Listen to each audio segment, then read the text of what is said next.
Hello, everybody. Welcome back to the Brother Augustine channel, where me and my guests seek to edify, educate, and entertain the world from an Orthodox Christian perspective.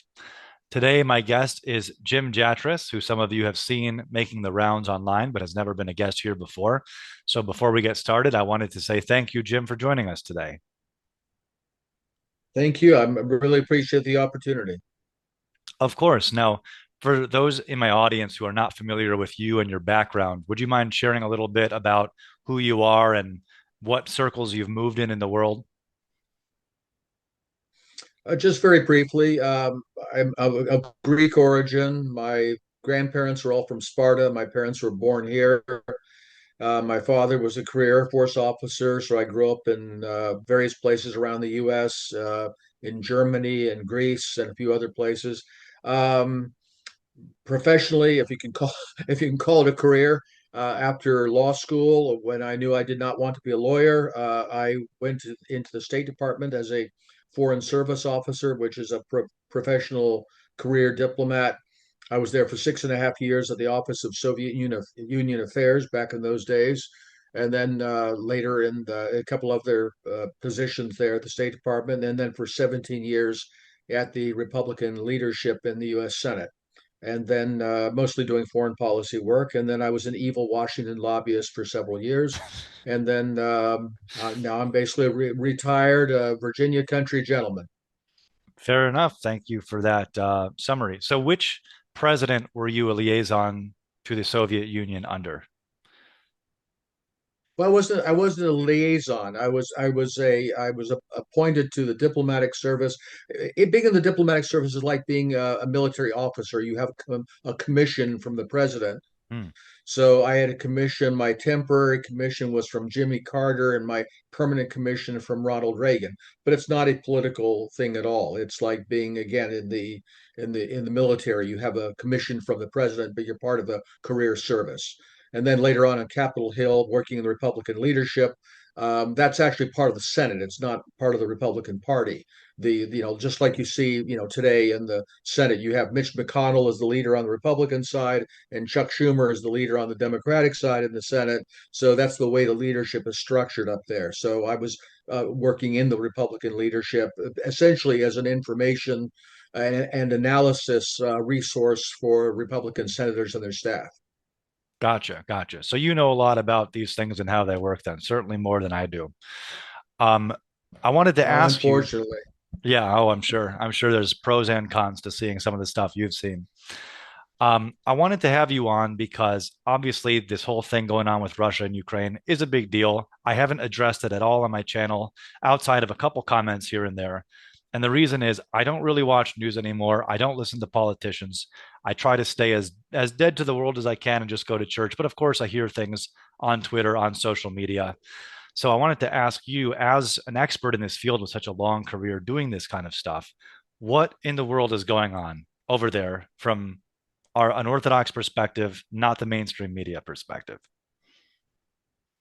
Well, before we get to the Orthodox perspective, I think we have to at least look at what the facts seem to be. What in the wide world of sports is going on over there?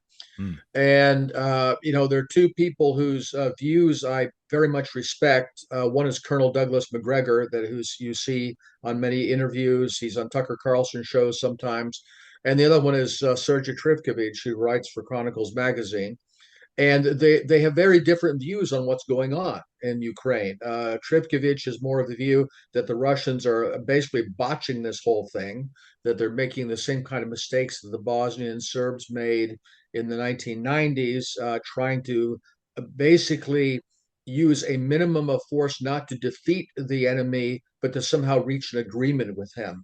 Mm. I tend to think he's wrong about that. I think that Colonel McGregor's analysis is probably more correct in that there have been some shifts in the Russian strategy since they launched their campaign in what they call special military operation in February.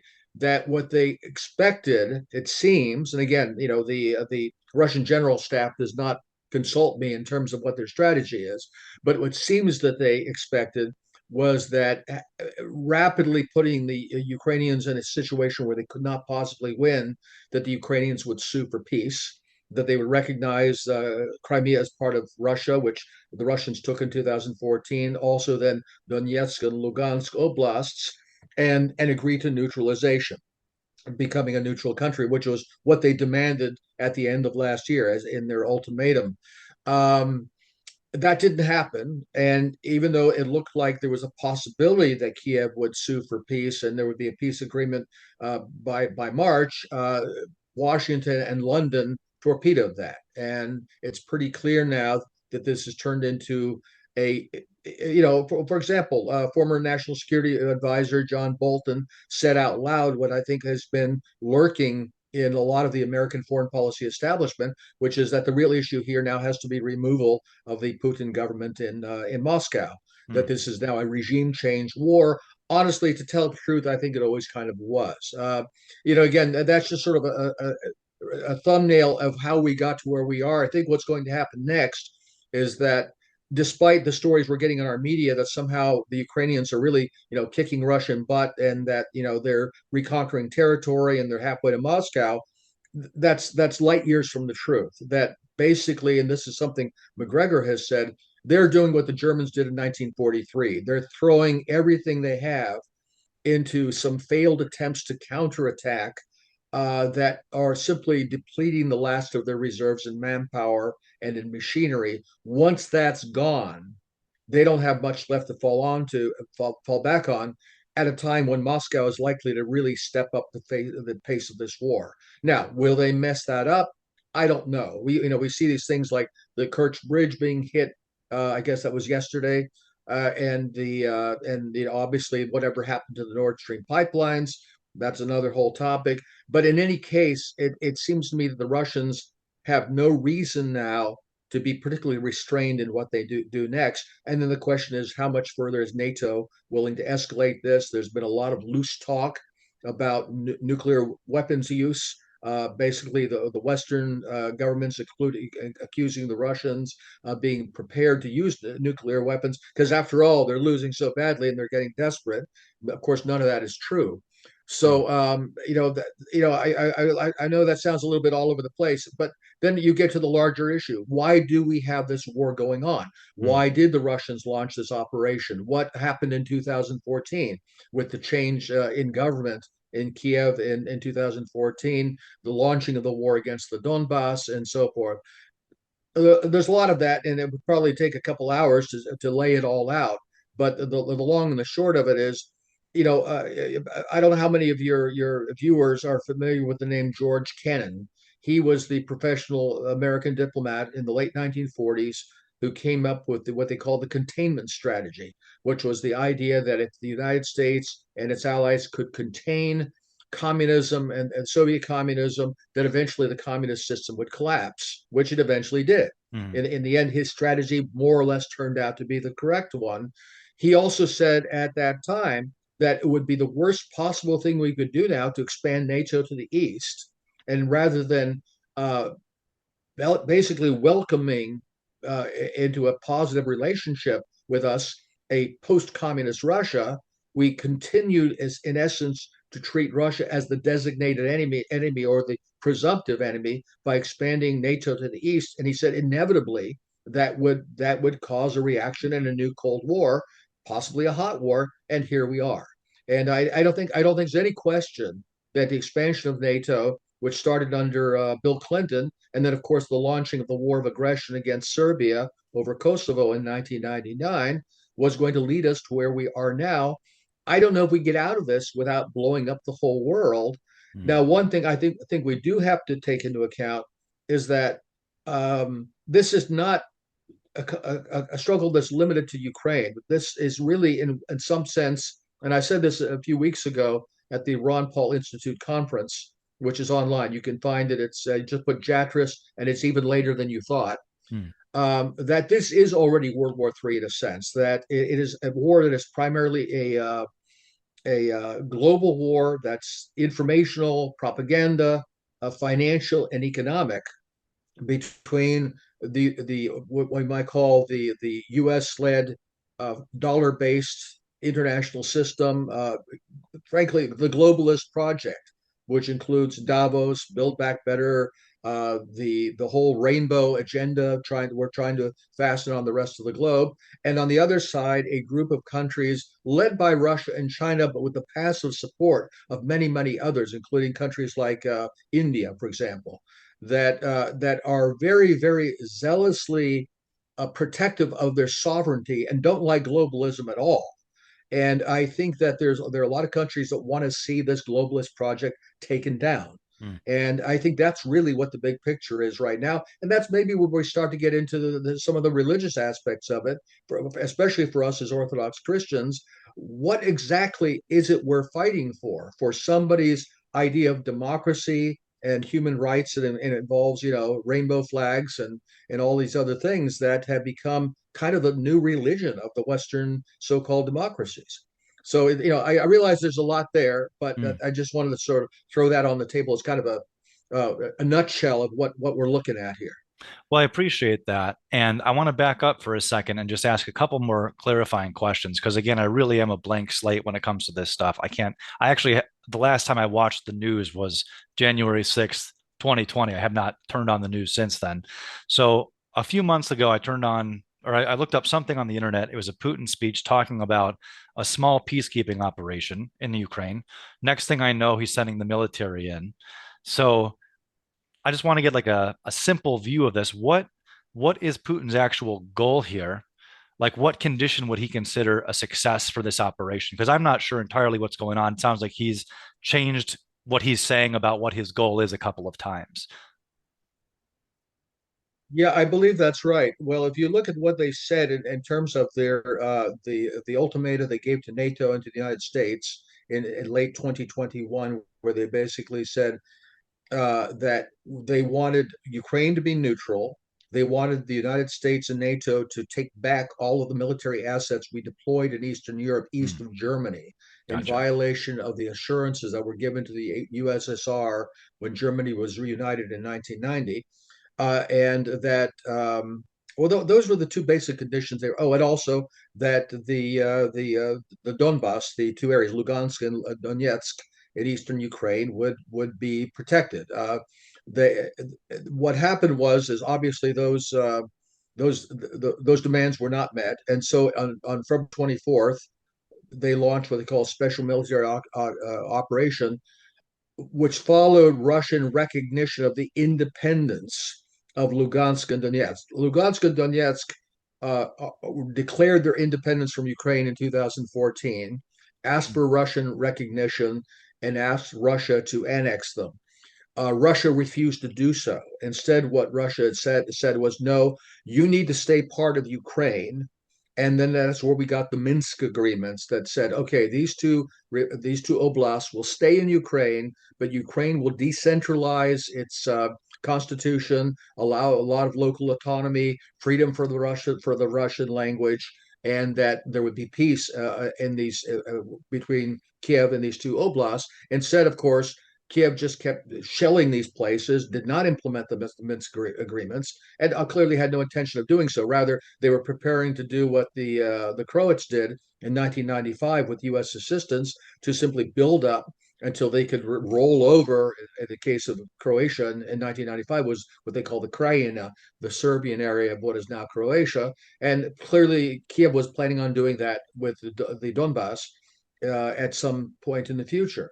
So when they launched their special military operation, the Russians said, we have two goals. One is demilitarization of Ukraine and denazification of Ukraine. Of course, the latter, they're referring to these very extreme nationalist groups that are very powerful in Ukraine. They're numerically small groups of people, but they're very violent, and they have basically all of Kiev terrified of them.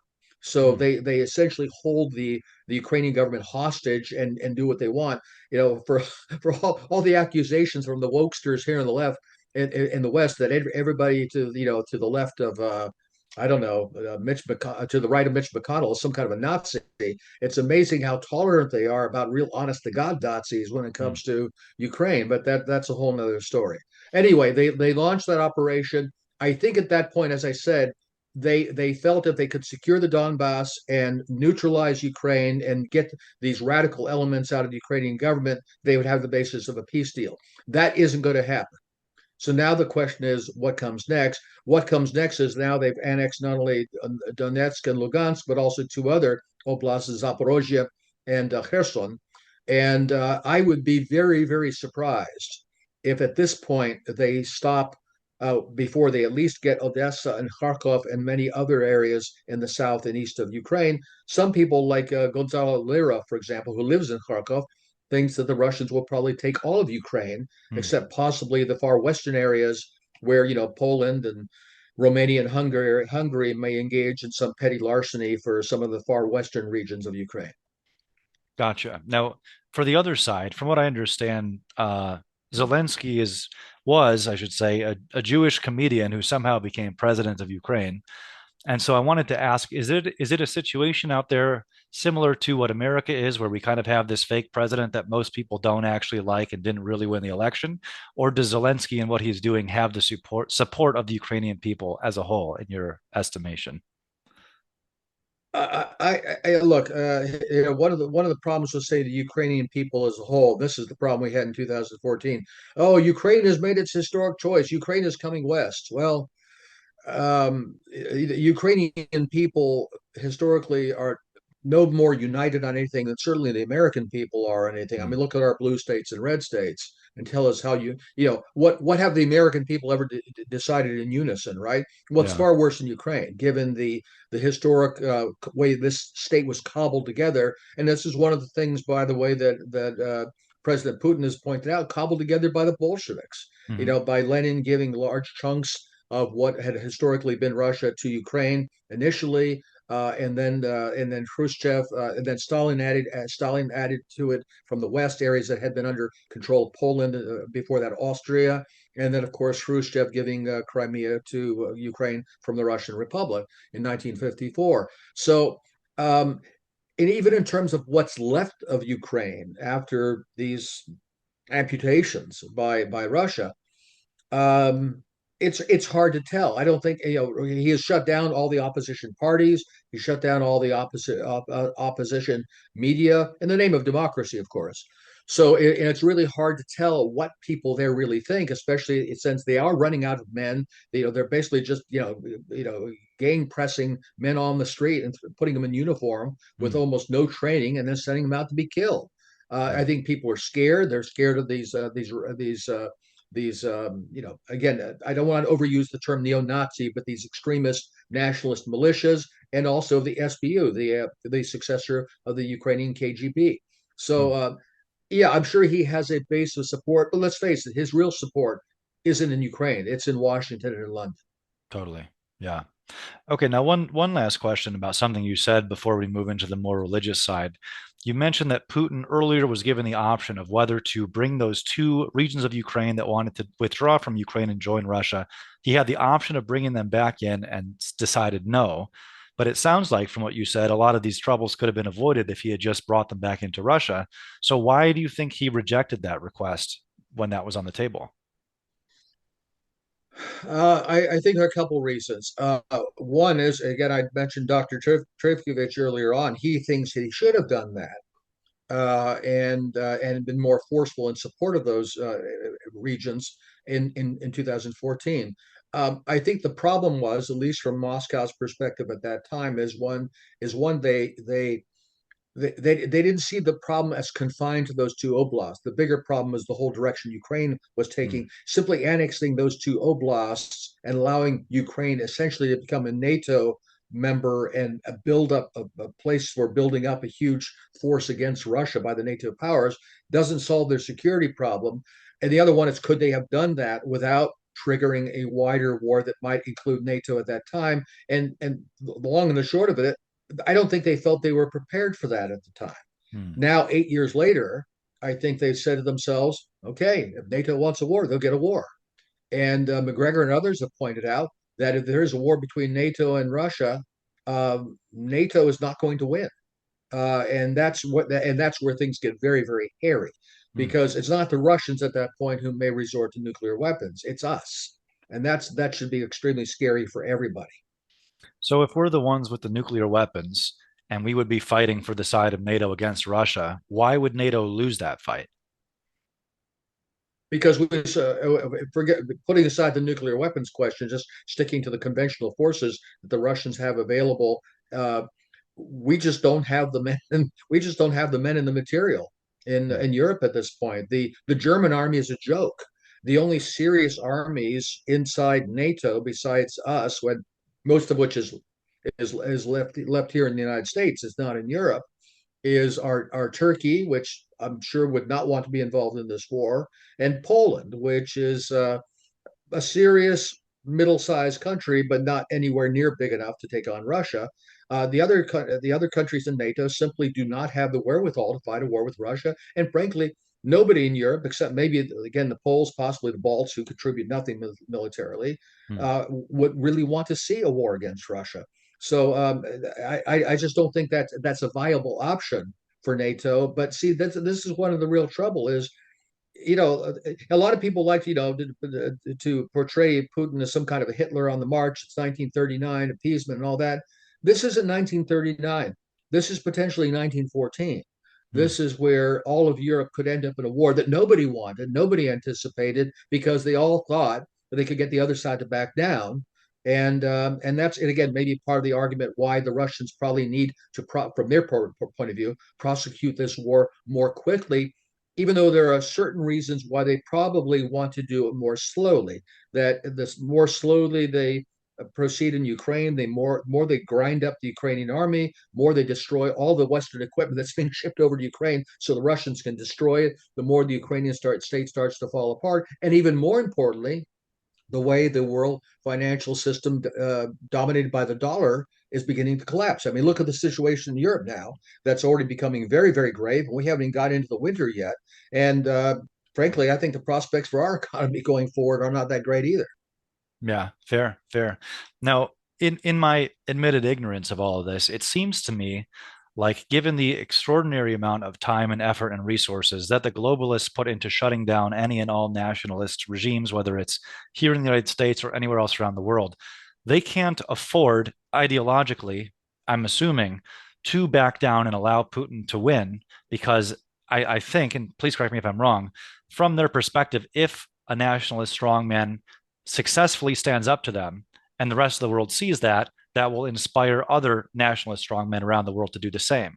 So, from their perspective, do you think it would be accurate to say that from an ideological perspective, they cannot afford to back down and will subsequently continue forward with whatever force is necessary?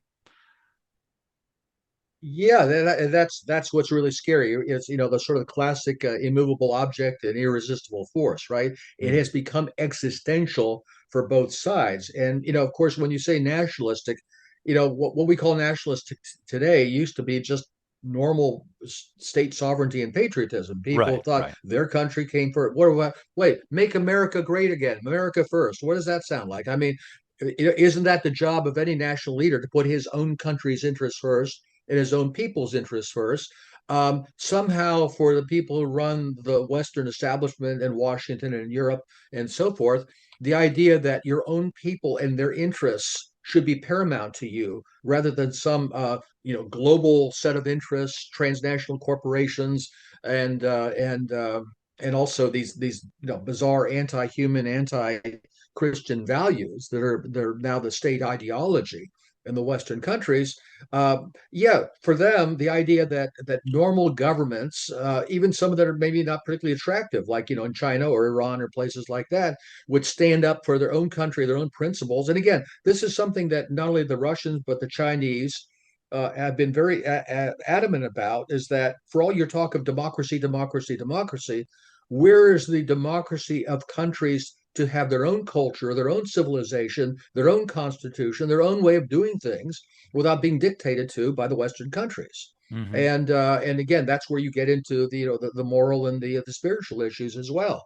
I think maybe we can segue into that a little bit. It's not coincidental that what's happening in Ukraine comes on the heels of the schism that was created in Ukraine. I guess it was 2019, Hmm. when the ecumenical patriarchate recognized a group of schismatics that up to that time nobody had recognized as being the legitimate church in Ukraine, and that somehow the historic Ukrainian church, which is Ukrainian Orthodox Church, is a since the end of the Soviet Union is a an autonomous part of the Russian Orthodox Church, but with an autonomy that's frankly more extensive than what than the so-called autocephaly that Constantinople supposedly granted to this group of schismatics. The idea that somehow everybody in Ukraine wanted to have their own autocephalous church is simply not the case. Hmm. And but undermining the spiritual ties between Ukraine and Russia was very important. It seems not only to Constantinople but to the State Department, the CIA, and elements of our government that were very strongly and are still strongly pushing this, including strong arming the autocephalous churches around the Orthodox world, particularly the Greek-speaking ones, Hmm. to recognize I'll say it, the fake church Hmm. that Constantinople recognized in Ukraine.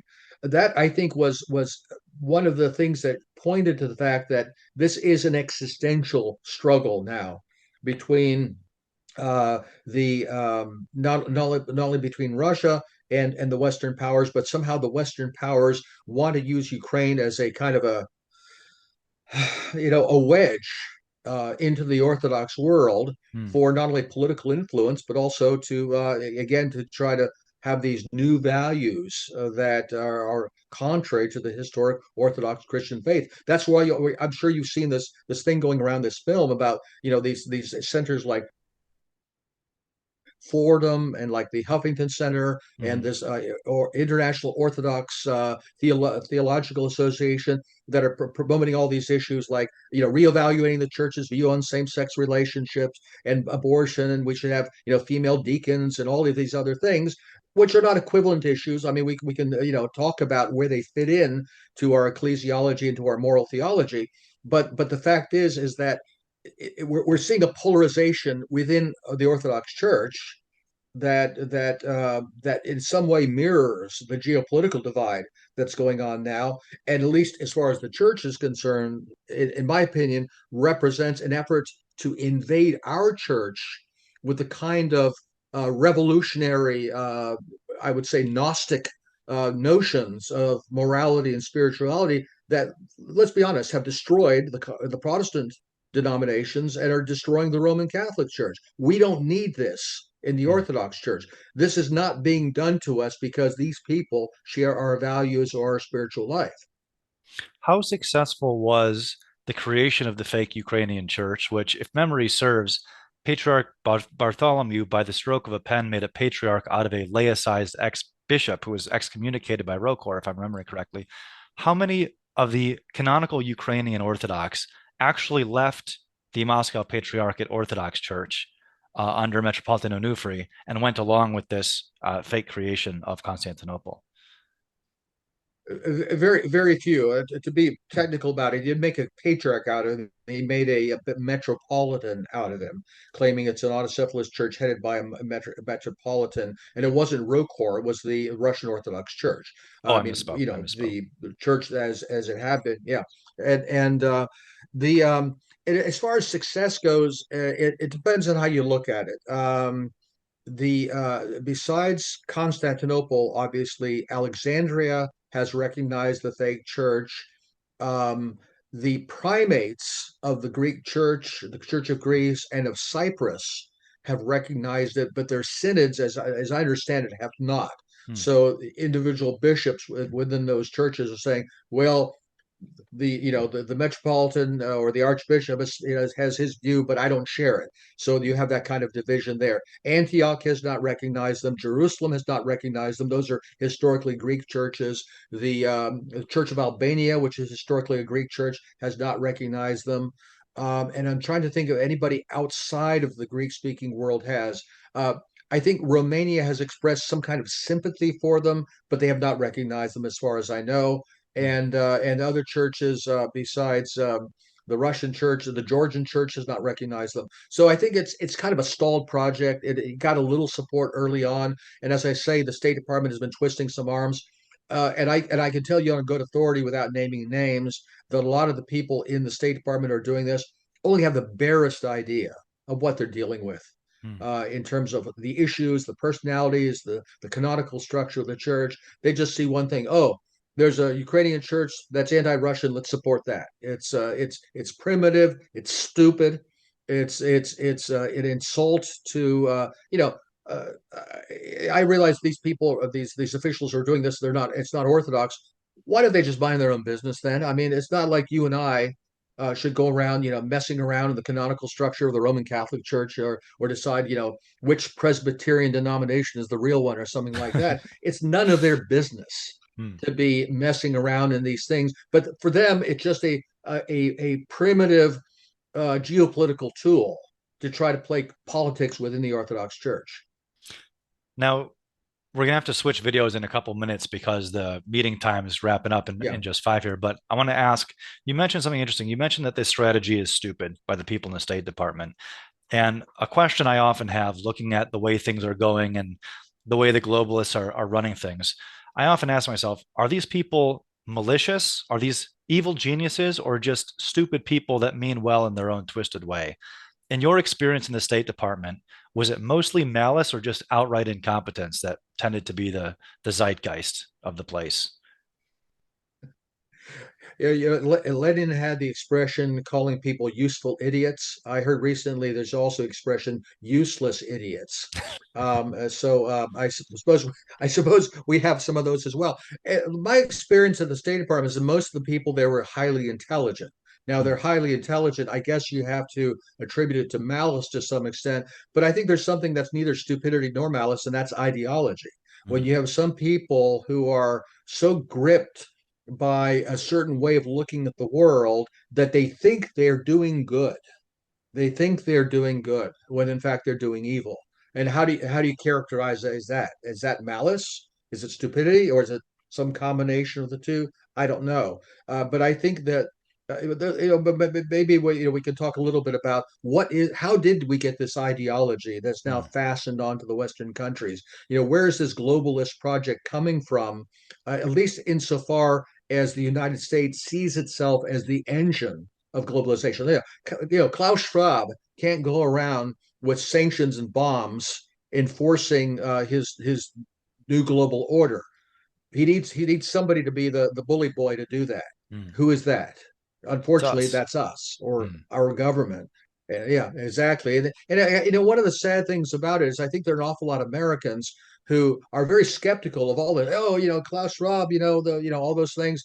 Build back better. It's all a demonic plot, and they're right about that. And they see that also in terms of the kind of concerns the concerns we see about Biden's speech with the red backdrop declaring half the country to be enemies of the people and things of this sort. They see it domestically, but they think that when it gets translated abroad into the international arena, somehow it's all mom and apple pie. That Mm. we got to stand up for America. It's the American flag, American values, mom and apple pie, and the truth, justice, and the American way.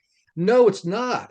It's the same stuff outside of the United States that they promote inside. It's the George Soros agenda. That's another thing with all the sexual pathologies. Um, the U.S. State Department and the Soros organization work like this abroad in terms of promoting democratic values. That's what your tax dollars are going for outside of the United States. It's not this. It's not your mom and dad's idea of the American flag and American values. Yeah, I saw a great tweet yesterday. The poster said, "If you're a Ukrainian, please let me know so I can list you as a dependent on my tax forms." I thought that was pretty accurate. So we're moving into talking about the spiritual aspect, the spiritual warfare of what's going on here. And before we keep going, I want to ask, have you had the chance yet to read Antichrist, the Fulfillment of Globalization by G.M. Davis?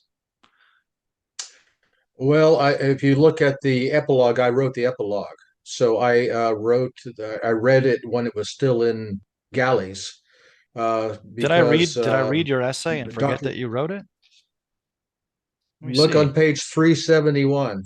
That's you, James George Jatras. I even highlighted a line and How forgot that you about wrote that, it. huh? Sorry about So, that. so have I read it? Yes, and in fact, I was with Dr. Davis at the Antiochian Village. Just came back this morning, actually. Hmm. from after a 6.5 hour Athonite vigil and liturgy last night. Wow. So it's from 8 p.m. to 2:30 a.m. This morning. So wait, we're still on Sunday, right? My head's a little We are. spinny still. We are. Anyway, yes, I got to spend some good quality time with Dr. Davis. I had read his book and when it was still in drafts, and was able to sort of in the epilogue to catch up with the COVID parts of it. How did what he's saying about the growth of Gnosticism over the centuries. Hmm. Uh, how did that relate to what we were seeing during the last couple of years? That unfortunately, the print was put to bed before the war in Ukraine broke out, Hmm. so it really doesn't address that. And what now has, you might say, somebody's hit the historical fast forward button in terms of how the mystery of iniquity seems to be playing itself out. Yeah, absolutely. And I'm thrilled with this book. I love this book. And he really goes into great detail in the two different approaches to the end of history, right? One from the Orthodox side and one from the Gnostic side, right? And he constantly is citing Eric Voegelin, Science, Politics, Gnosticism, New Science of Politics, to kind of Mhm, highlight and mhm. illustrate how these two forces are clashing. So how do you, so this is a two-part question I got for you. And again, forgive me for not realizing that James George was you when I actually read it. So how, Still is. yeah, still is true, true. Um, First part of the question, how do you see this conflict playing out between Russia and Ukraine? And the second part of that question also addresses something you mentioned earlier in this video of wanting regime change against Putin. So the second part of the question is if NATO/Ukraine is successful in overthrowing Putin, removing him from power, do they have someone else already in place, ready to go to help fulfill the side that they want ideologically to be ruling that region? Or are they just going to hope for the best, right? Get rid of him and then hope for the best. Look at the record of successful regime change operations, like in Libya or in Iraq. Where have we ever really managed to implant a functional puppet government after a regime change? Actually, the only one I can think of is in Ukraine in 2014. Hmm. But usually, what we seem to get when we do regime changes is chaos. We end up with just a big mess. And some people have pointed out that if Putin, people don't seem to understand in the Russian context, Putin is the moderate.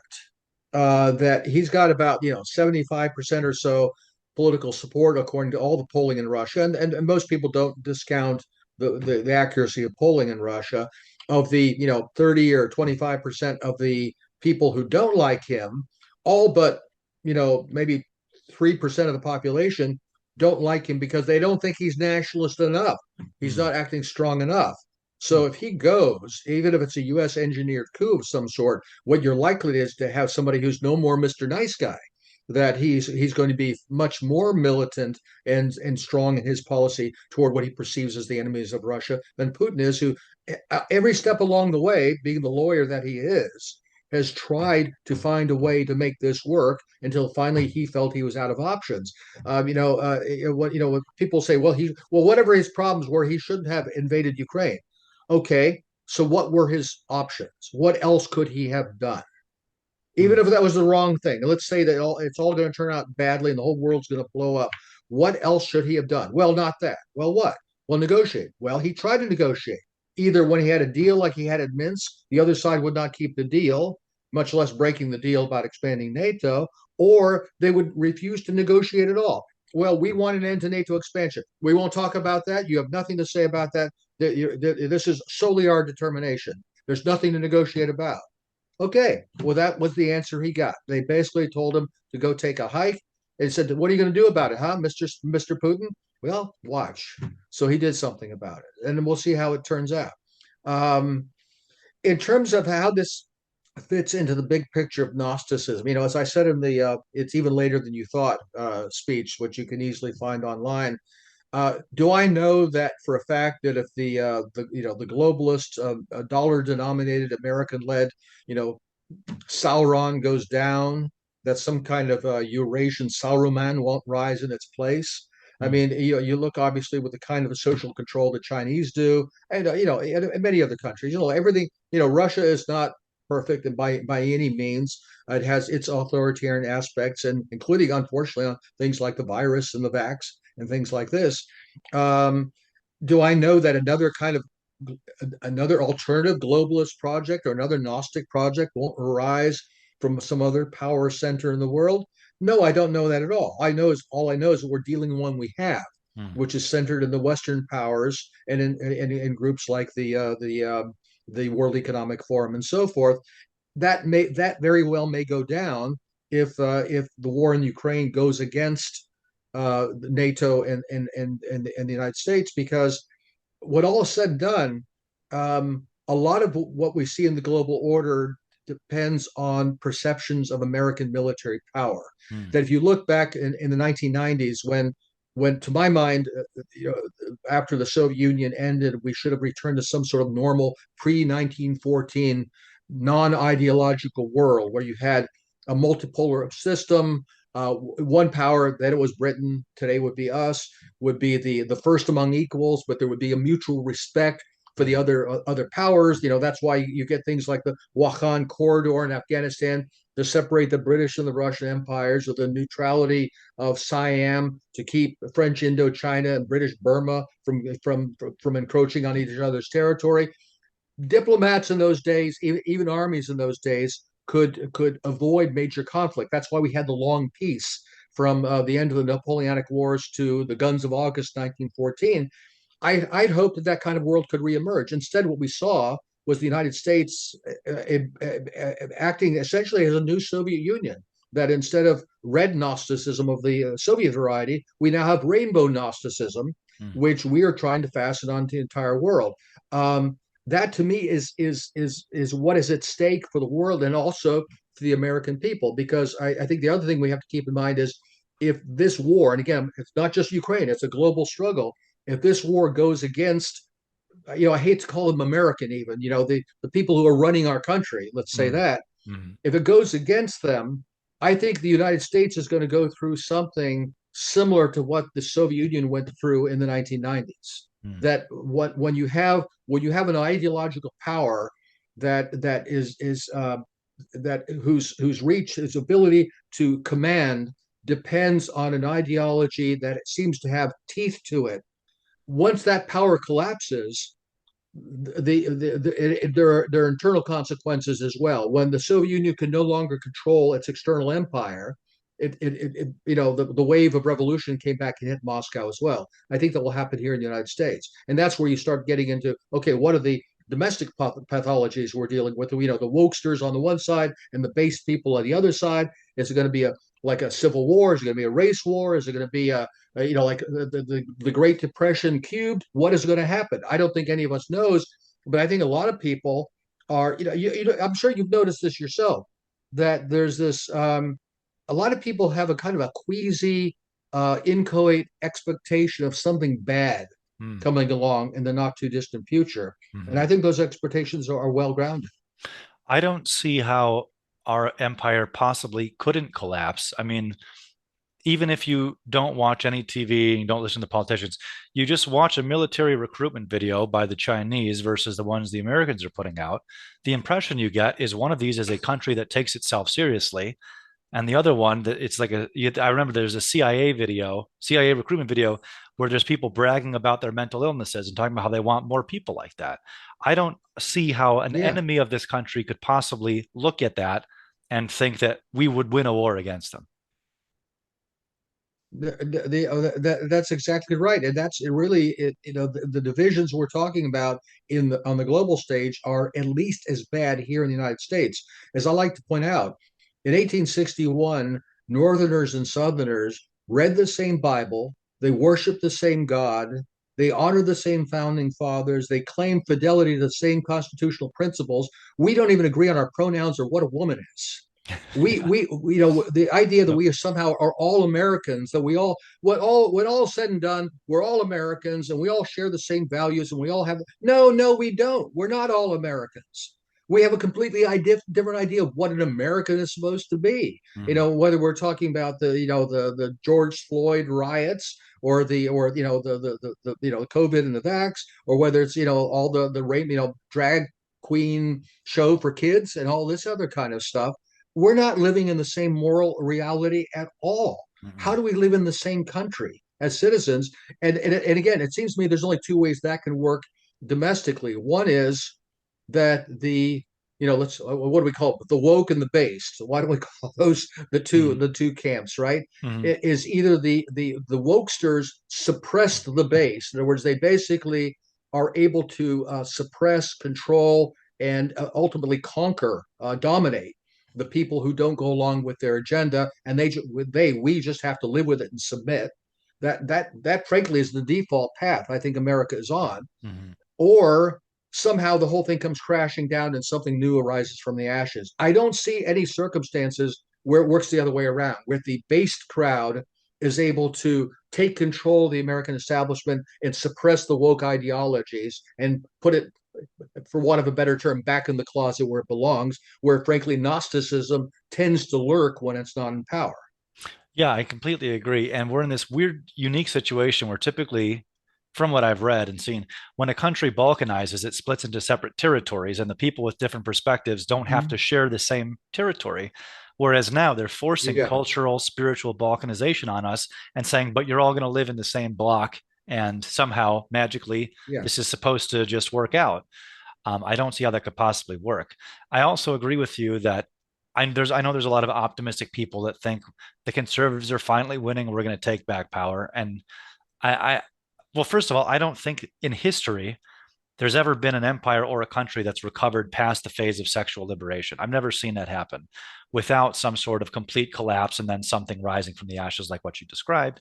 And I think the yeah, other danger of that is that things are so bad here that if you look through 20th century history, anyone willing to push back with some kind of meaningful force against the woke, against the degenerates, people leap behind support of that person who at first gives lip service to Christianity, typically, but then very quickly starts to politicize it and suppress the church for not agreeing with that person's politics. And so we're in this weird situation where we kind of can't win, I don't think, in any sense except the spiritual sense, which is of course very difficult for virile young men that desire victory and justice and for their side to win.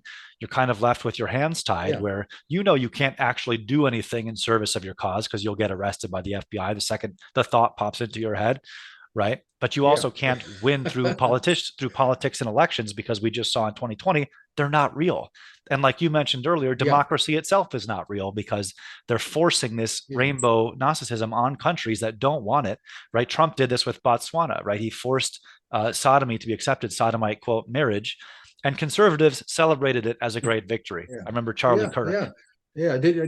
You've seen that meme with the soldier with the gun and the mask and the flag, and it says, "Until I am out of ammo or out of blood, I will fight for homosexuality in Botswana." That's the conservative program now. It's Mm. there's another cartoon. What was it? Shows a Republican elephant saying, "It's the Democrats who are the real racists." That's now. 10 years from now, it's Democrats who are the real transphobes. Mm-hmm. It's that what is conservatism in this country? It's just 5 years behind whatever the woke is now. I mean, look, uh, I remember in Russia in the 1990s when everything was a disaster, people used to say what this country needs is a leader named Adolf Vissarionovich Pinochet. Mm. Vissarionovich, of course, being Stalin's patronymic. Stalin, everybody knows Mm. who Adolf is too. Mm. I don't know if Putin really is an Adolf uh, or Visharinovich type figure or Pinochet, but I sort of wonder about in the American revolutionary context, we have a woke revolutionary regime Mm. with no Lenin yet that we know of. It's certainly not the husk of Joe Biden or that cackling idiot that's going to take his place. Mm. On the other hand, there's no Franco, there's no Kolchak, there's no Pinochet Mm. on the side of the resistance. And look, maybe what you said about the church is right, but I think at some point when the chips are down in a society, you say to yourself, "All right, we can have crime or we can have madness." Yeah. It's always better to have crime than madness. You're better off with a tyrant who at least is in the normal world Mm. than people who are actually sick, people who are actually Again, I don't know how this all works out, but I don't see how it ends up where we all end up in the same country after whatever is coming. This fourth turning is going to play itself out over the next few years, and I don't think we really know what's going to come out at the other end. One thing I do tend to focus on, this is sort of my Jimmy one note that I keep beating on, is that one of the problems we have is that after decades of communism, Russians still knew they were Russians. Poles still knew they were Poles. Hungarians, and so forth. Americans don't know who they are. Mm. That the founding American ethnos, the European, mostly English stock, English speaking Christian, mostly Protestant founders of this country, the base culture that founded this country that the rest of us assimilated to, they don't know who they are anymore. Yeah. They're unaware of the fact that they're Americans, which is why you have so much influence of not only corporate interests but also various ethnic interests. Obviously, Jewish interests, but the Greeks and the Armenians and the Arabs and the Indians and the Pakistanis and the Turks, and everybody's got to get a seat at the table, Mm. except the people who founded this country, because there's no sense of an American identity or what our interests are. Yeah. And I actually watched your speech. It's even later than you think, or I listened to it rather in the car. And you had a great line. You said, "I'll reiterate my last speech on the off chance that none of you have memorized it yet." And you played it deadpan, which I thought was a nice touch. You had one of the best lines I've ever heard, and I'm not trying to blow smoke, in whatever. You said, Yeah, "Liberals are rooting yeah. for the maggots, conservatives are rooting for the corpse." Can you expand on that? Yes, yeah. Yeah, I mean, I think one of my pet peeves, because of the Americans' unawareness of the ethnic factor, that constitutions and values come from a people. They're a Yeah. reflection of the folkways and the morals of a group of people. That's why France can go through five constitutions and republics, a bunch of monarchies, a couple Napoleons, and it'd still be France, or at least it used to be. Whereas if you ask Americans, they'll say, "What's the Constitution? It's the Constitution." Constitutions don't make a nation. A nation makes a constitution. Mm. And I think that the constitutional order is gone. Kiss it goodbye. It's gone. Yeah. I love it. I swore oaths to it. I wish we still had a constitution that mattered, but we don't. As the late Joe Sobran used to say, the nice thing about our constitution is it presents no obstacle to our current form of government. And I think that's unfortunately a true statement. The question is whether the people that produced that Constitution, now that we're living in the wreckage of our nominally in power second Constitution, whether that they can come up with something that preserves us or them as a nation. Um, and I don't know the answer to that. And look, as republics go, we've had a pretty good run. 250 years for a republic, historically speaking, is not bad. Hmm. I mean, that we had a confederal republic for about 80 years until the Civil War. We had a kind of a federal democracy for about a century after that. Now we've got a kind of a demagogic, administrative, centralized state turning into a tyranny. That's the way republics tend to go. That especially when you start calling it a democracy, the jig is up. That everything is Mhm. going to start coming apart after that. And now you look at people like Brandon. Does he ever stop harping on democracy? No. I mean, is he just mocking us now when he talks about democracy? I don't know. His idea of democracy again is a very social pathologies. The woman in the cartoon woman in the recruiting ad. That's what we've got for a Mhm. democracy.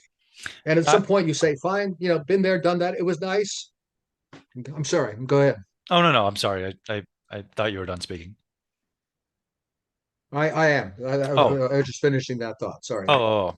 No, I'm not sure that Brandon has any idea what's going on. I still remember, and of course, I don't care for the whole imagine if the roles were reversed thing that conservatives do.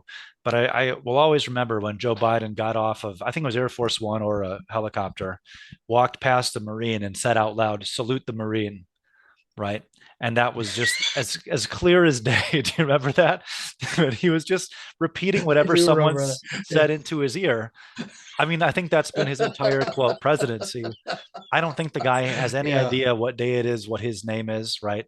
I saw his Yeah. latest gaff. I got two words for you: made in America.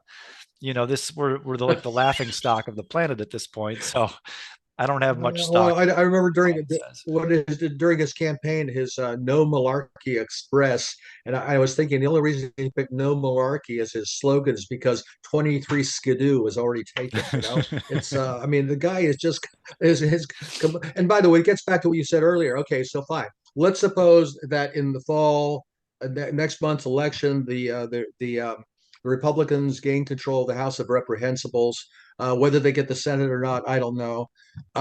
What difference is that going to make? Oh well, they're going to impeach Biden. Well, I don't think they will. But even if they did, what difference would it make? I mean, Yeah. again, there's no Biden there. How Yeah. does changing him out for the Miss Knee Pads change anything? So I don't see how that helps anything. And of course, well, Trump is got where I live in rural Virginia. You can't swing a cat without hitting a Trump flag on somebody's lawn, right? Trump, Mm. because he has this, cult of personality about him. And Yeah. I understand these are good-hearted American people who want to believe that they still live in that America and that Trump can revive it. Mm. And I look, if he's on the ticket in 2024, I'll certainly vote for him. I'm for him. I don't see anybody better I'd rather have at this point. We can talk about DeSantis, whoever else, but the fact is, in my opinion, we're not voting our way out of this. Yeah. Even if Trump managed to win, the country is even 10 times more polarized than when he took over in 2017. Yeah. And there's no guarantee that he learned anything in terms of controlling his own administration as he did in 2000 during the 4 years he was in office. That's not going to fix the problem. No. It's just going to, I wrote a piece a few years ago based on that Adolf Vissarionovich Pinochet thing called Mikhail Octavian Trump. Mm. That Trump could either be Octavian, he could restore the republic, trash what can't be saved, keep what could be saved, um, and it would be essentially some sort of authoritarianism, but hopefully one based on what our values or at least the spirit of our Constitution was. Mm. Or he's going to end up being Mikhail Gorbachev. He'll end up bringing down the system that he was trying to save. I think it's more looking like the latter. Yeah, unfortunately, I see no evidence that he's learned literally any one single lesson from his first term in office. I mean, Julian Assange is still rotting in prison because Trump pardoned a dead lady and a rapper instead. He's still bragging about Operation Warp Speed for some reason. Like, even for Trump, who I think is one of the best marketers on the planet in terms of saying the words that make Mm-hmm. people take action, a direct action marketer, Yeah. for someone Yeah. who's that good at marketing to still not understand that your base hates this thing that you're saying, that they hate the vaccine, they don't like it, they don't want you to talk Yeah. about it. I don't understand why he won't stop. I mean, there's no way that his own internal polling is telling him this is a good talking point. So to me, he's either been compromised in some way or he's just not all there. And I really don't know. I can't speculate. Yeah. But you're right. There is no one better. It's a sad situation, isn't it? Yeah, yeah, it's and so again, in a way, I don't, as someone of Greek origin, hey, I survived the fall of the Byzantine Empire. I can survive the fall of the American Republic. It's just the way it is, right? Yeah. It's you got to take the long view on these things. Yeah, absolutely. And, given that we were kind of talking earlier about there not really being a political solution, but Christians here, Orthodox Christians here, can still obviously be saved Yeah, through this struggle. And maybe in some way it could even accelerate our theosis, depending on how we engage with the situation with Rome burning around us. And I think that's a good segue into this conference, which I'm so sad I couldn't make it to. It was just too expensive for my wife and I to fly out there for the whole weekend, this big Orthodox Ethos yeah, conference. Everyone that I know apparently was there. All my friends were there. People I do content with were there. So what was it like? Can yeah. you just give us like a summary or a breakdown of the event? Well, it's wonderful. I mean, we talked a little bit about Dr. Davis's presentation. I think there's nothing more to be said there. I did have the privilege of introducing him. I could send you Hmm, those remarks if you're interested, but it'll all be sure. posted later on. And I'm not sure I can go through each of the individual talks that were given. Don't have the program in front of me now, but I think um, a lot of it was a focus on what we need to be doing in our churches, our jurisdictions, and our own lives to practice and in some cases revive authentic orthodoxy. Mm.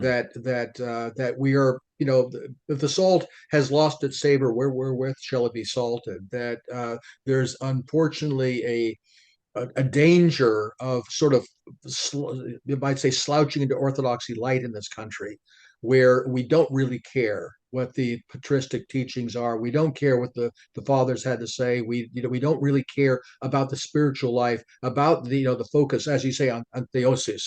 And it's just, well, we go through a few rituals and let's make those as easy as possible. Obviously, the danger of ecumenism was Mm. very, very highly raised in terms of our relationship, not only with the other Christian quotation mark bodies, but also the non-Christian religions, and obviously with the outside world in general, with the state, the government, the failure of the Orthodox Church in this country, and not just in this country, during the whole period starting in 2020 with the COVID. I think was very prominent in people's remarks that we were tested and found wanting. Mm. And part of that was just a matter of courage too. Not only did we have a lot of mush coming from our bishops, but parish by parish, even many of the individuals in the parish who were presented with something that, oh, come on, let's be honest, was not actually all that dangerous, Yeah. but made safety and preserving life and don't you care about grandma and all that stuff the number one priority. That and of course then falling into, not only falling into line with edicts coming from the state authorities, but in many cases going beyond them because we were so concerned about safety, safety, safety. Mm. The question of communion, obviously, that was even compromised in many places during the lockdowns.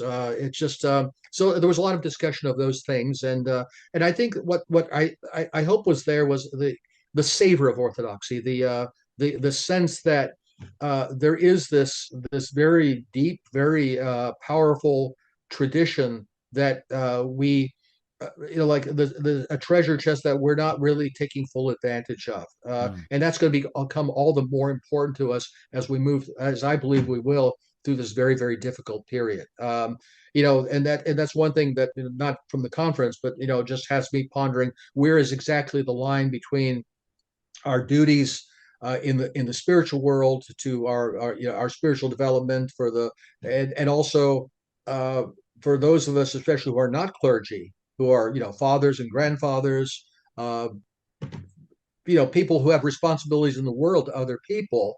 Where is the action as it's not all sacerdotium, it's also imperium. Where is the where are the what are the worldly responsibilities we have? And we didn't really get into that too much, but I think that was sort of implicit in some ways with some of the remarks that were there. It was Mm. really an excellent conference, and I'm sure that they will do this again. I really hope so. I mean, I love going to these types of conferences, whether I'm speaking or just there to listen. The networking is great, and Orthodoxy is such a small pond in this country.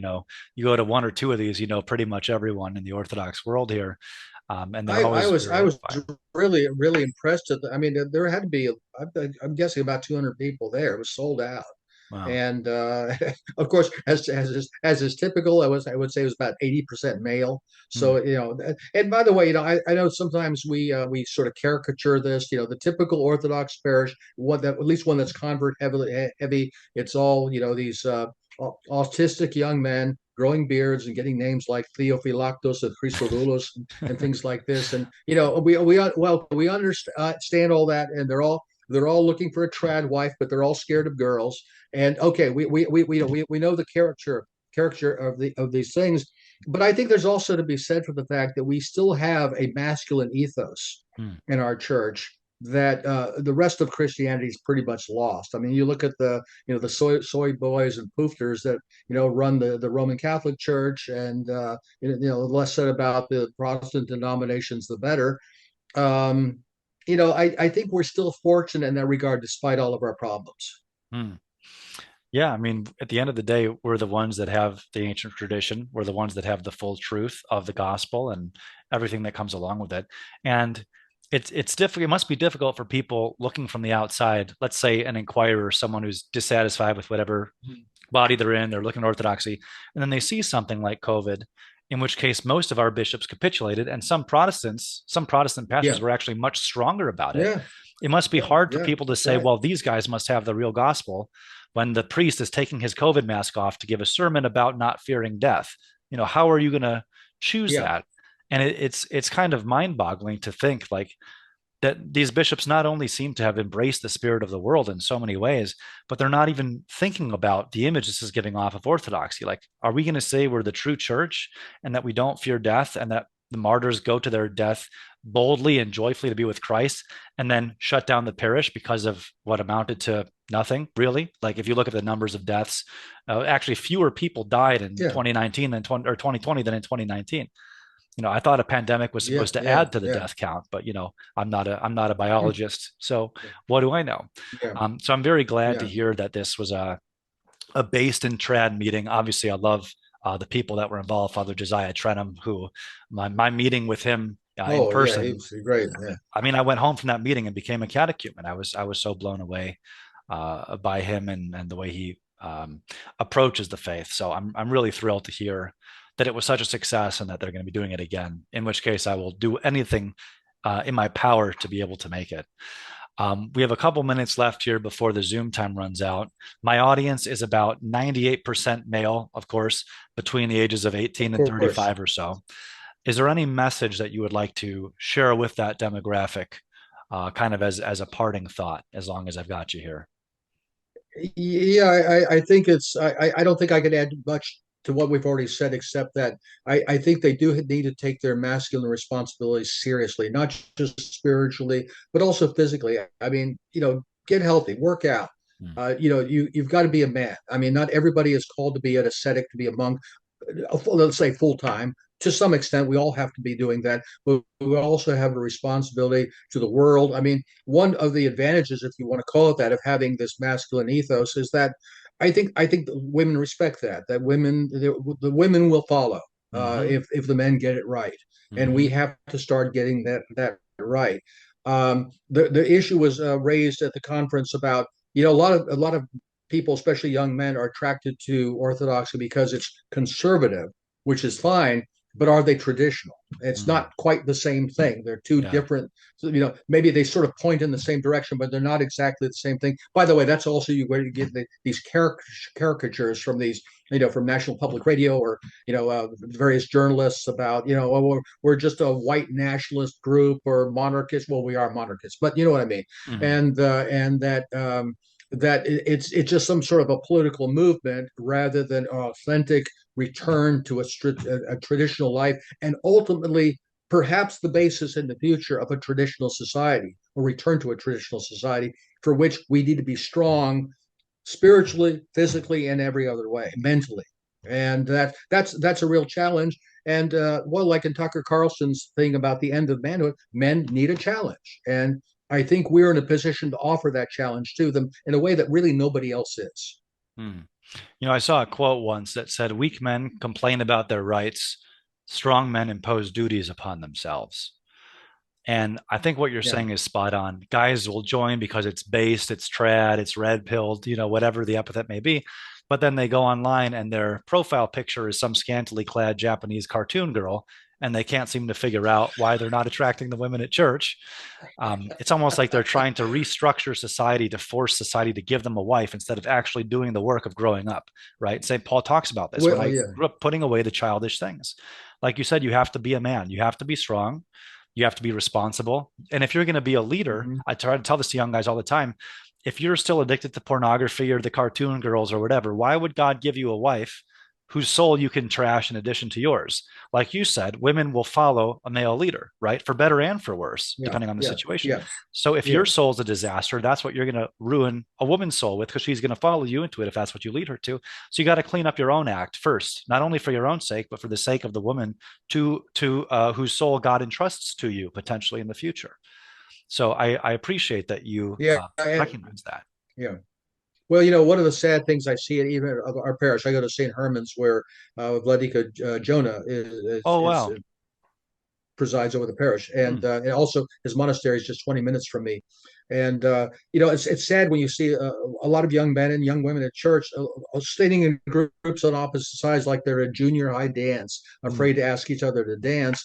We know they're all looking for spouses, but each one of them seems to have an image of the perfect spouse that he or she wants and mhm, doesn't see the human being, the flawed human being in front of them that says, "Oh, basically, I want." One girl told me, said, these boys, they just look right through you because they're already in love with the trad wife in their imagination. They don't mm, see you, mm, and that's a real problem because the girls do the same thing in somewhat different terms.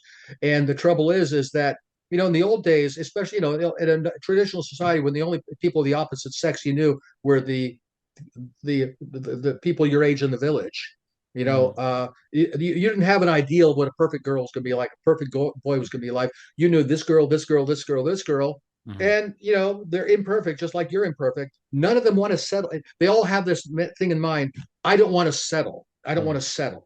And this is a real problem. And Yeah. I don't know that there's a solution to that. But frankly, as a church, I think we could be doing more. And I think we have to do more. I don't know what the more is, but I think we need to try to do something about it. I agree. And yeah, that I'm not going to settle. I need my perfect fantasy spouse. It's a very secular way of approaching marriage. Obviously, you have to find the Yeah. person Mm-hmm. attractive and there has to be a rapport and you get along well and Yeah. your friends and all that stuff. But at the end of Yeah. the day, people expect from their potential spouse a level of perfection that they themselves don't live up to or even close to. And it just creates this strange double standard of, well, I'm the chief of sinners, but my wife better be the perfect trad woman. So Yeah, exactly, hopefully, exactly. Well, maybe we should resort to the system of my pagan Spartan ancestors. Just throw them all into a dark room together. Whoever you come out with is yours. hey, might be better than what some of these guys are trying now. Anyway, Jim, I want to thank you for your time. Please say hello to Thank you, thank you. Metropolitan Jonah for me. I just spent all of Okay. Montana weekend with him. We both gave speeches. We had dinner together. Oh, Um, wonderful. yeah, it was great to spend time with him. And Abbott Trefon was also at our end of the table. It was a great time. We were up together at the Trad Forum in Romney, West Virginia, a Hmm. few weeks ago with Mike Cisco, and that was a great event too. In fact, a lot of the same people that were also this thing in Antioch Village. So you're right. It's a small community. Yeah. Well, hopefully I'll be at the next trad forum depending on my availability. I was at the first one. They're always a great time, and Mhm. God willing, I'll see you at one of these things soon too. Good. Okay. Take care. Thank you for the opportunity. Of course. All right. Take care, Jim.